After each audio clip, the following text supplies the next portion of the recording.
ang unang competition ni Grigo at dito nanalo siyang 8th place. Mula noon, sunod-sunod ang pagsali niya sa kompetisyon. Hanggang sa taong 2021, halos kasagsagan pa ng pandemya, na-discover at maisali siya sa Philippine team.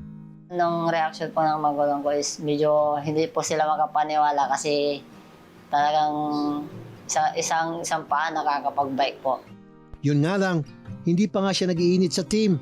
Kinailangan siyang maalis sa lineup noong 2022. Dahil pa rin kasi sa pandemic, hindi natuloy ang mga competition na dapat nasasalihan niya.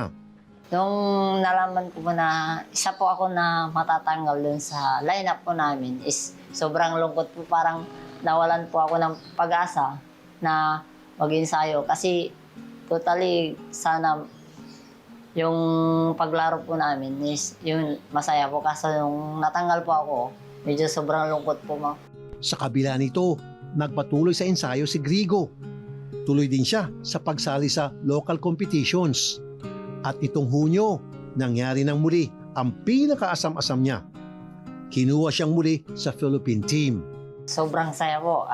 Ayun, pinag-aanda rin po namin na makasungkit man ng kahit konting medal or anumang medal para may apply namin ulit po sa Japan po.